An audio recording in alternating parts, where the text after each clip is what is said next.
Sir क्या नहीं था ये हमने ওনার স্ত্রী আব্দুল জলিল উনি अब्दुल जलील কই চাইও না কথা বলছি না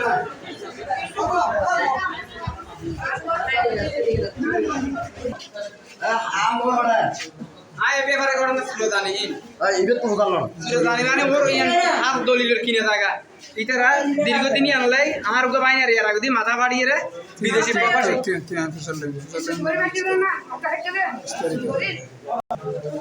তোর নাম কি ইবেরও মার্কি নাকি বাঁশখালী পৌরসভার 8 নং ওয়ার্ড কাজেরপাড়া এলাকার মধ্যে এই হামলার ঘটনা হয়নি।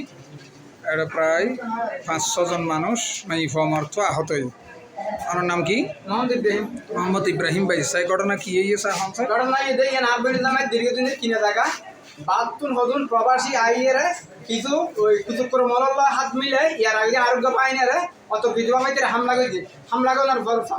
আর বাইনে রে তারা বিদেশ যেতে নদী বলি হয় ইয়ার ইয়ালে ষড়যন্ত্র তারা আমরা রে যখন মত আর জনের জায়গা মেঝে অত বিধবা এখন ঘর বাঁধে আর বলি দামে আদি দিনে দুইটায় যাইয়ারে সব পরিবারে ইয়ান দি যাইয়ার বাধা দিয়ে যায় এটা মেঝে হাত থাম করে দে হামদা হতাল ঘুরে নিলে রে বাপে নির্যাতন করি আর বইনে রে আর বইনে জামাই আর পায়নে রে এভাবে মেরগি জিবে আহত গিয়ে আব্দুল জব্বার আব্দুল জলিল আমার বনি জামাই তারপরে আমার বোন আহত গিয়ে আর হন আর বোন এবং অতীন আর বোন জামাই দুই পরিবারের তারা দুজনে আহত আর বাইনি এখন আর বানি আহত ইমন ইবে আহত না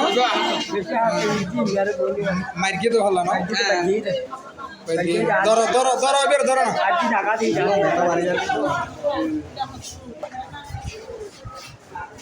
ইবের নাম কি হলে দেবো পারভিন আক্তার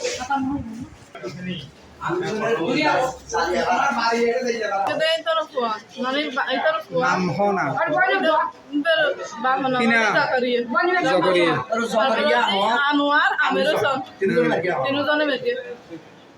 তুমি স্কুলে আসলে হবে না স্কুল তাই কেউ তো মারামারি কিল্লে মারতে রাইতেরা কিল্লে মারতে তোরা বুধরা আয়ের বাধা দি হ্যাঁ ঠিক আছে মার্কে দল দি আনোয়ার জকরিয়া আমির হোসেন আর তোমার বাবার নাম বলতি আব্দুল জলিল।